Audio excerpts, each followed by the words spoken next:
Bonjour et bienvenue à cette émission de Conseil en bref. Mon nom est France Bergeron et j'aurai le plaisir de vous présenter un résumé de la séance ordinaire du Conseil municipal de Mont-Saint-Hilaire du 3 mars 2025. Avant de débuter les éléments de l'ordre du jour, M. le maire Gartin souhaite faire un suivi sur 2 points, soit le déneigement et la maison autochtone. Il souhaite aussi présenter 4 sujets qui lui tiennent particulièrement à cœur. Puis de recevoir autant de neige, ça nous a mis un peu à l'épreuve. Donc, selon les données d'Environnement Canada, on évalue qu'il y a eu 72 cm de neige qui est tombée sur le Grand Montréal entre le 13 et le 17 février dernier, où 2 tempêtes de neige ont rendu la circulation plus difficile dans les rues de la ville. Donc, quel travail pour nos équipes qui ont été à l'œuvre du 13 au 23 février en faisant des horaires de près de 20 heures par jour. Un gros merci, en fait, à tous les employés des travaux publics qui étaient affectés au déneigement. En fait, c'était du jamais vu depuis plusieurs années. La neige était si abondante que même nos équipes peinaient à avancer et à faire leur travail. Et cela sans compter que la poudrerie demandait parfois de repasser à 2 ou 3 fois dans certains secteurs. Mais je dois vous apprendre que ce n'est pas fini. En fait, depuis le 24 février, les équipes procèdent à l'élargissement des rues et des stationnements, ce qui devrait prendre encore quelques jours. En fait, on estime que d'ici le 7 mars prochain, on va être dans cette opération-là. Puis ça, c'est toujours s'il n'y a pas d'autres tempêtes à l'horizon. Heureusement, ils nous annoncent encore un autre petit redout, du moins pour les non-amateurs de sport d'hiver, c'est une bonne nouvelle, mais pour les amateurs de sport, bien, c'est pas sans conséquence. Donc, alors, encore une fois, merci à nos opérateurs de déneigement, puis merci en fait à tous les citoyens et citoyennes pour votre patience et votre collaboration lors de cette opération, ma foi, qui a été éprouvante, mais un succès, malgré tous les petits aléas qu'on a pu rencontrer. Deuxièmement, bien, je veux faire un suivi à l'égard de la situation associée à la Maison autochtone. Donc, le 26 février dernier, en fait, une lettre a été envoyée à la Maison autochtone. Vous savez, c'est pour permettre, en fait, une lettre de prolongement de l'occupation. On est à procéder à une enquête à l'aide du cabinet comptable Raymond Chabot Grant Thornton. Et de manière à permettre la conclusion de cette enquête-là, on a jugé bon d'accepter de prolonger l'occupation des lieux par l'organisme jusqu'au 30 avril prochain. Ce qui compte pour nous, c'est vraiment que l'organisme se conforme aux politiques puis réponde aux exigences de la Ville, comme nous le demandons à tous les organismes accrédités. Donc, il s'agit d'une question de saine gestion des fonds publics et aussi d'équité pour l'ensemble des organismes de notre territoire. Également à l'égard de notre nouveau règlement sur les plans d'implantation et d'intégration architecturaux, ce qu'on appelle communément les PIA. Donc, on procède ce soir à l'adoption du règlement relatif au PIA. Le Conseil désirait pouvoir améliorer en fait les processus administratifs afin de mieux vous servir, et cela passait par cette refonte réglementaire. Donc, le PIA sert notamment à protéger le caractère distinctif de notre ville, puis à mettre en valeur les paysages de certains secteurs, à encadrer les nouvelles constructions, à assurer une intégration harmonieuse des projets et à favoriser un développement de qualité dans notre municipalité. La turbulence économique des dernières semaines nous démontre à quel point il est important d'avoir un cadre et une vision structurée pour le futur, tout en étant à l'écoute de vos besoins, chers concitoyennes et concitoyens. Donc, on vit dans un monde en perpétuel changement, puis on doit notamment s'adapter avec cohérence et harmonie. D'ailleurs, en parlant d'économie, d'économie plus chancelante, je vous invite à adhérer à la campagne de la Chambre de commerce et d'industrie de la Vallée du Richelieu qui encourage l'achat local. Donc, c'est une belle initiative. Je vous invite à aller consulter la campagne qui est sur le site de la Chambre de commerce de la Vallée du Richelieu. Quatrième annonce, donc 8 mars, Journée internationale des droits des femmes. Donc le 8 mars arrive bientôt, puis il s'agit de la Journée internationale des droits des femmes. Thématique cette année, nos voix portent nos droits, entre autres le droit d'être élu. Donc, je profite donc de l'occasion pour remercier nos 2 collègues du Conseil, Mme Georget ainsi que Mme Thibault, pour leur implication en politique municipale. Leur présence au sein du Conseil apporte une valeur ajoutée par des perspectives différentes ou complémentaires sur nos enjeux locaux, Par le fait même, nos décisions sont sans doute plus équilibrées et inclusives, donc elles sont des modèles également pour la relève, on l'espère. Merci pour votre implication, mesdames. En fin de semaine, on aura également lieu la Marche mondiale des femmes, donc je serai honoré d'y marcher, mesdames, à vos côtés en tant qu'alliés pour souligner nos efforts à tendre vers un monde plus égalitaire. Finalement, n'oubliez pas une date importante à mettre à votre agenda. Le 27 mars aura lieu la collecte de sang des Hilaire-Monteil-Lermontaise. Donc, j'y agirai comme président d'honneur en collaboration avec Emma Québec. On vous invite à prendre rendez-vous pour faire un don entre 13h et 19h30, ici même au pavillon Jordi-Bonnet. L'an dernier, nous avions accueilli près de 130 personnes. Espérons que vous serez aussi généreux cette année. Tous les détails sont partagés sur notre site Internet. Et ce n'est pas tous les jours qu'on peut spontanément, comme ça, dire qu'on s'en va sauver des vies. Alors, c'est un geste significatif, puis je vous invite à y participer. Après la proposition et l'acceptation de l'ordre du jour faite par M. Morin, M. Guertin présente la première période de questions. Oui, première période de questions. Alors, vous pouvez nous poser des questions pourvu qu'elles soient associées à un point spécifique de l'ordre du jour. Comme le veut nos règles de régie interne, vous n'avez qu'à lever la main, on va prendre votre nom, puis ensuite, il y aura un tirage au sort pour savoir qui prend la parole en premier. Et ensuite, vous pouvez faire un bref énoncé de préambule, mais on vous prie d'aller le plus directement possible à votre question en nous spécifiant le point spécifique de l'ordre du jour. Les questions posées par les citoyens seront reprises lors de l'adoption des points et serviront à vous renseigner davantage sur le contenu des points de l'ordre du jour. Pour la suite, M. Guertin donne la parole à Mme Georget, M. Morin et Mme Thibault pour la nomination de citoyennes et citoyens à titre de membres de 3 comités différents.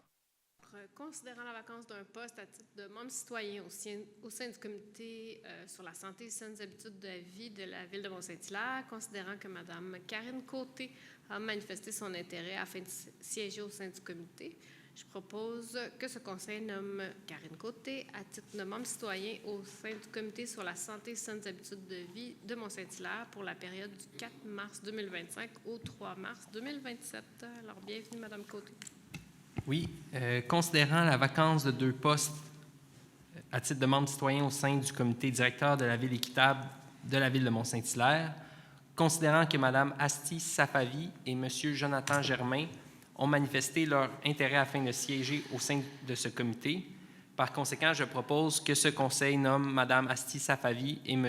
Jonathan Germain à titre de membre citoyen au sein du comité directeur de la ville équitable de Mont-Saint-Hilaire, et ce pour la période du 4 mars 2025 au 3 mars 2027.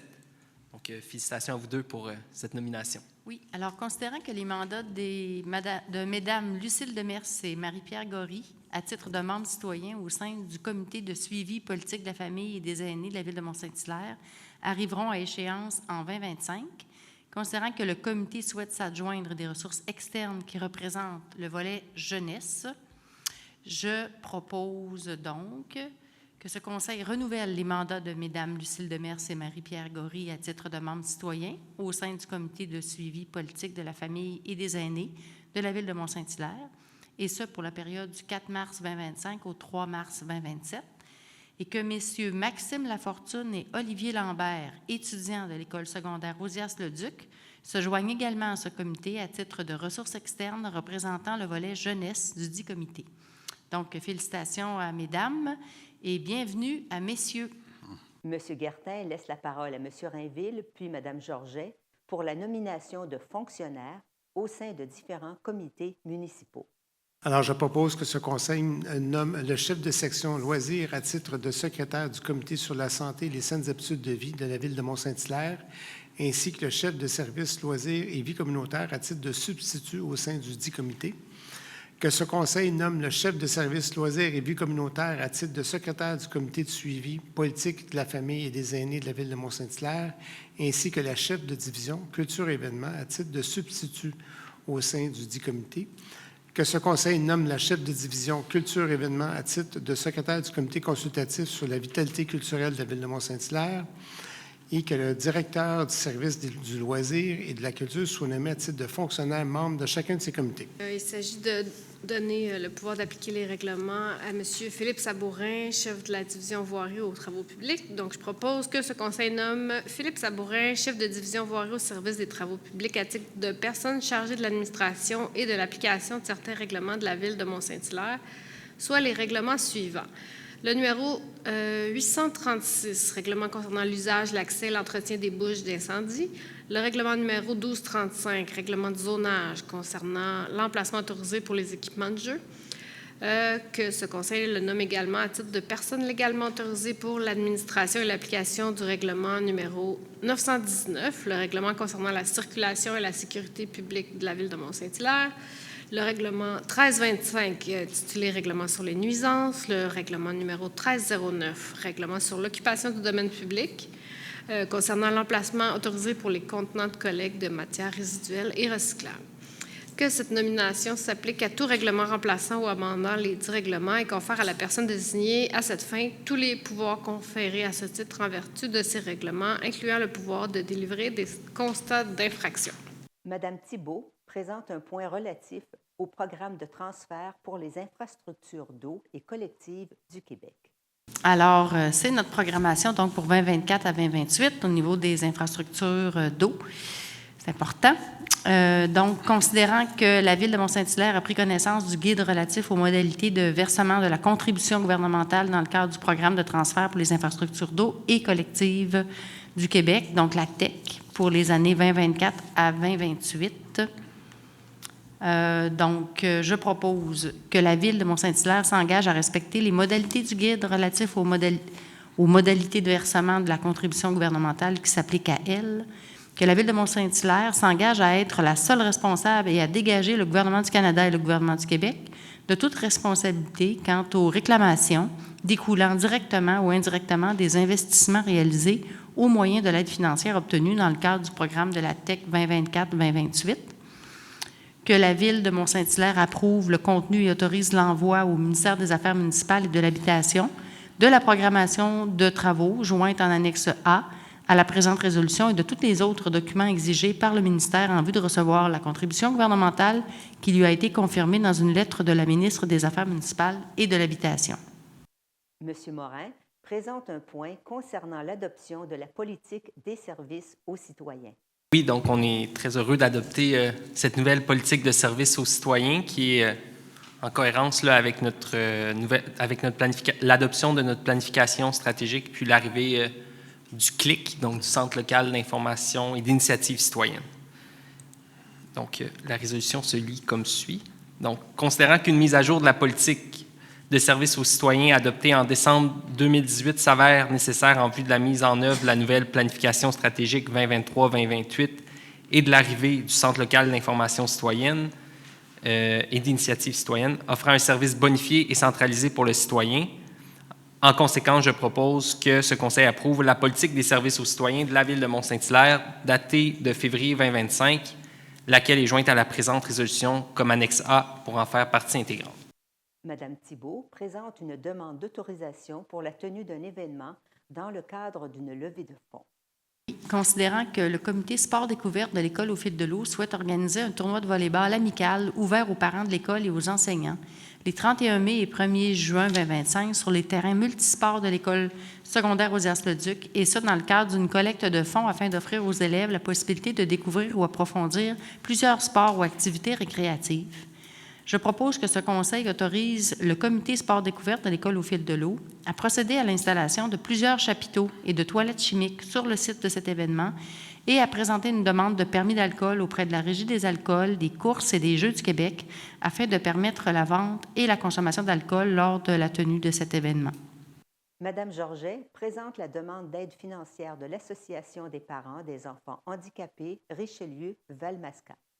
Considérant que la mission de l'Association des parents des enfants handicapés Richelieu-Valmasca est d'offrir entraide et soutien aux familles de personnes ayant un handicap dans l'expression de leurs besoins et intérêts, autant individuels que collectifs, que cet organisme est reconnu selon la politique de reconnaissance et de soutien aux organismes, que ce conseil autorise l'octroi d'une aide financière au montant de 200 $ à l'association pour les soutenir dans la levée de fonds en fait, du souper spaghetti qui sert à soutenir leur mission. Donc, que cette dépense soit payable à même le poste budgétaire 02 110 09 75 et qu'il y a des crédits disponibles. Madame Thibault lit le point portant sur l'octroi d'aide financière à l'atelier de ballet classique de Mont-Saint-Hilaire. Considérant que l'Atelier de ballet classique de Saint-Hilaire est un organisme à but non lucratif dont la mission est de promouvoir la danse classique, de favoriser l'excellence dans le domaine et d'offrir des cours de qualité à des prix raisonnables, considérant que cet organisme souligne cette année son 50e anniversaire, considérant que cet organisme est reconnu selon la politique de reconnaissance et de soutien des organismes, alors je propose que ce conseil autorise l'octroi d'une aide financière au montant de 250 $ à l'organisme à but non lucratif, l'Atelier de ballet classique de Saint-Hilaire, dans le cadre des activités entourant le 50e anniversaire de cet organisme. Et donc, il y a des crédits disponibles. Lors de la première période de questions, un citoyen a demandé des explications concernant l'acquisition de l'eau. M. Guertin répond aux interrogations du citoyen. Le point 18, acquisition de l'eau. Je voudrais savoir c'est quoi le montant de ces acquisitions-là, puis c'est quoi les terrains en question? En fait, les acquisitions de l'eau, c'est des emprises de rue. Vous savez, quand on fait des travaux d'arpentage, on se rend compte que des fois, il y a des rues qui ont été aménagées et construites il y a fort longtemps. Et dans ce cas-ci, c'est une procédure qu'on a déjà entamée, mais c'est juste pour formaliser, en fait, notre propriété, notre droit de propriété sur des emprises de rue déjà existantes. OK, c'est pas une réservation de terrain pour la construction ou pour donner... Non, dans le cas qui nous intéresse, c'est juste des emprises de rue ou des petits bouts de l'eau, des affaires comme ça, là, mais c'est des formalités. M. Morin lit un projet d'adoption de règlement nécessitant un emprunt de 1 051 000 $ pour des travaux de réhabilitation de conduite d'eau potable sur le chemin Benoît. Donc, je propose que le projet de règlement numéro 1355, intitulé Règlement décrétant des travaux de réhabilitation d'une conduite d'eau potable par chemisage structural sur le chemin Benoît et des travaux connexes, ainsi que le paiement d'honoraires professionnels et autorisant un emprunt de 1 051 000 $ nécessaire à cette fin, soit est adopté par ce Conseil. Mme Georget lit un projet d'adoption de règlement nécessitant un emprunt de 728 300 $ concernant des travaux de réfection de la conduite sanitaire, de structures de chaussée, de pavage et d'aménagement paysager connexes sur la rue Grenier. Oui. Alors, considérant qu'un avis de motion du présent règlement a été donné lors de la séance ordinaire du Conseil tenue le 3 février 2025 et que le projet de règlement a été déposé à cette même séance, je propose que le règlement numéro 1358, intitulé « Règlement décrétant des travaux de réfection de la conduite d'égouts sanitaires, de structures de chaussée, de pavage, d'aménagement paysager et des travaux connexes sur la rue Grenier, ainsi que le paiement d'honoraires professionnels et autorisant un emprunt de 728 300 $ nécessaires à cette fin, soit et est adopté par ce Conseil. M. Leboeuf lit le point portant sur l'octroi d'un contrat concernant le lien Internet dédié sur fibre optique suite à la résiliation du contrat avec Bell Canada. Alors, je propose que ce Conseil approuve conditionnellement aux approbations requises par la loi l'offre de services de Fibre Noire, Inc. au montant de 22 770 $, incluant les taxes dans le cadre du contrat pour le lien Internet dédié sur fibre optique pour l'ensemble des bâtiments municipaux, étant la plus basse offre reçue relativement au dit contrat. Que le dit contrat soit d'une durée de 36 mois, soit de mars 2025 à mars 2028, et que le paiement de la dépense pour l'année 2025 est au montant de 6 323 $, incluant les taxes, telles que décrit au bon de commande TI 25-9, payable à même le poste budgétaire 02-198-00-415, et qu'il y a des crédits disponibles. À la troisième période de questions, M. Daniel-Éric Saint-Onge, directeur général, procède à la lecture d'une question en ligne. M. le maire Guertin y répond par la suite. Il n'y en a qu'une seule avec une question de relance. Question de M. James Clément. Bonjour, ce matin vers 7h50, un camion des services techniques était stationné à un restaurant déjeuner à McMasterville. Ma question, après une nuit agitée où il a neigé, la priorité n'est-elle pas de rendre sécuritaires les accès aux édifices municipaux ou autres installations citoyennes de Mont-Saint-Hilaire? La pause peut-on se prendre un peu plus tard? Est-ce que vous autorisez les déplacements aux frais d'essence pour se diriger avec McMasterville? Comme tout bon citoyen payeur de taxes, on veut que celle-ci soit utilisée adéquatement. Question de relance. Ma question ne remet pas en cause le travail de vos cols bleus, donc pas besoin de vous justifier pour m'affirmer que ceux-ci travaillent fort. Pour résumer, vous endossez que les employés de la Ville se déplacent hors de Mont-Saint-Hilaire pour déjeuner pendant leur pause avec le camion de la Ville. Quelle est la durée des pauses, mis à part le dîner, dans une journée d'un col bleu à la Ville de Mont-Saint-Hilaire?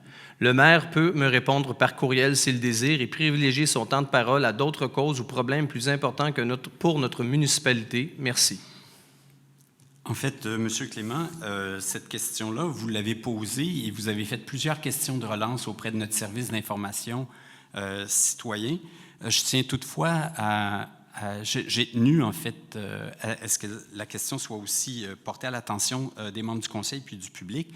Donc, M. Clément, vous savez, les employés, lorsqu'ils prennent leur pause, c'est souvent après de très nombreuses heures. Je l'ai même souligné lors de mon mot d'ouverture. La tempête qu'on a eue était quand même assez importante.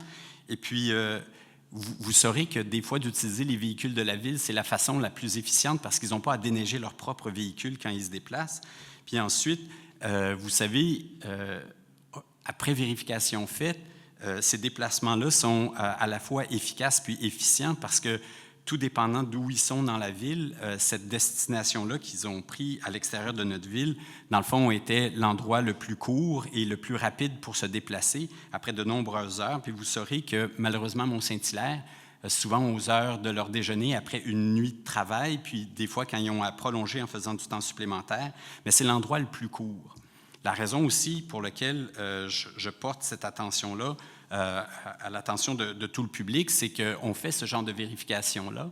Et à maintes reprises, M. Clément, on vous a lu sur les médias sociaux, vous tenez des propos qui sont parfois assez durs à l'égard de l'administration, mais j'espère que vous constaterez ce soir, une fois de plus, la qualité des réponses qui vous sont offertes, puis la diligence qu'on prend pour vous répondre, mais aussi effectuer, dans le fond, en fait, permettre à nos employés d'avoir l'autonomie nécessaire pour bien faire leur travail. Puis ça, pour moi, c'est un très bon exemple que nos employés sont à la fois très dédiés, efficaces, puis même si ces déplacements-là peuvent vous sembler très distants ou très loin ou peut-être inappropriés, quand on le mesure à l'aide de Google Maps ou autres, ce sont les déplacements les plus courts pour qu'ils puissent, dans le fond, faire leur travail efficacement puis revenir rapidement au travail.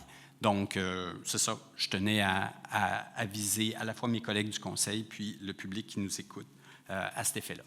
Est-ce que vous auriez des éléments d'information à ajouter, M. Saint-Onge? Oui, peut-être juste ajouter l'importance de l'achat local pour la Ville. Nous avons même le règlement de la Ville, la politique sur l'approvisionnement et l'obligation de l'achat local, mais l'achat local n'est pas la Ville de Mont-Saint-Hilaire, mais la MRC de la vallée du Richelieu. Donc, encore une fois, c'est comme si j'empêchais un employé de peut-être aller manger à la tanière à Audubon Park, qui est juste sur la même rue, à l'autre côté d'un trottoir, ou McMasterville. Je pense qu'on est dans notre MRC, ça demeure l'achat local. Et d'ailleurs, on participe, comme vous l'avez dit au début, à la campagne achat local de la Chambre de commerce de la vallée du Richelieu. Donc, peut-être juste préciser l'information et que le tout est bien sûr sur une saine gouvernance efficiente et on s'assure que les choses sont bien faites avec les équipes. M. Gartin présente les annonces de fin de séance et M. Rainville termine avec la proposition de la levée de la séance du 3 mars 2025. En plein cœur de la semaine de relâche, en fonction de la température, plusieurs possibilités s'offrent à vous. Donc, à l'extérieur, si la météo le permet, bien, il y aura glissade à la pente du parc de la gare, il y aura nos patinoires extérieures si Dame Nature le veut bien, puis nécessairement le sentier en Piémont qui peut vous accueillir. À l'intérieur, mais tout aussi amusant, on vous offre des bains libres et structures gonflables à la piscine, patinage libre au complexe sportif Sport-Seine, des moments de détente et de découverte à la bibliothèque Armand-Cardinal, sans compter plusieurs activités de camp de jour offertes par des organismes reconnus par la Ville. N'oubliez pas, on change d'heure samedi. dans la nuit du 8 au 9 mars à 2 heures du matin. Donc, nous avancerons l'heure et perdrons une petite heure de sommeil. C'est encourageant parce que le printemps arrive bientôt. Donc, je vous souhaite une bonne fin de soirée. Et, M. Rainville, je vous invite à lever officiellement cette séance. Oui, alors je propose que la présente séance ordinaire du 3 mars 2025 du Conseil municipal de la Ville de Mont-Saint-Hilaire soit et est levée à 20h18. J'appuie. Merci bien. Bonne soirée. Tous d'accord? Merci. Je vous rappelle que si vous souhaitez revoir l'intégralité du Conseil de ville de Mont-Saint-Hilaire du 3 mars dernier, vous pouvez contacter l'adresse figurant au bas de l'écran. Au plaisir de vous revoir le mois prochain.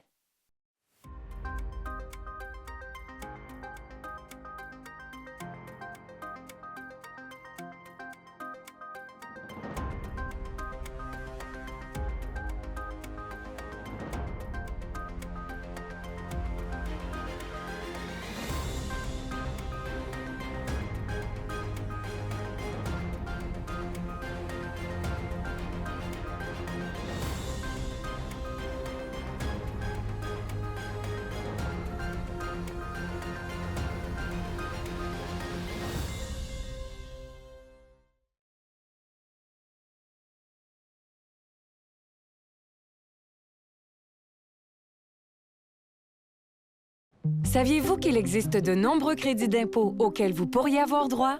Pour savoir lesquels, c'est simple. Consultez le justepourtous.ca. Tous les crédits d'impôt disponibles sont là. Ainsi que vous soyez parent, aîné ou encore proche aidant, étudiant ou travailleur autonome, vous pourrez facilement identifier les crédits d'impôt qui vous concernent. Assurez-vous d'en bénéficier. Rendez-nous visite au justepourtous.ca. À chaque jour dans ma vallée, ma communauté. J'investis dans ces choix qui me ressemblent, qui nous rassemblent. À 2 pas de tout ce dont j'ai besoin, je vais à la rencontre de ceux qui prennent soin de moi.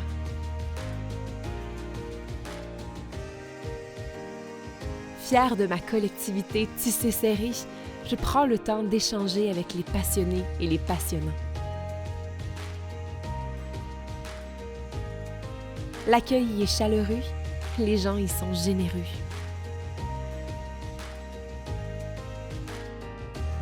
Je plonge au cœur de la culture locale, de ses saveurs et de ses couleurs qui me transportent.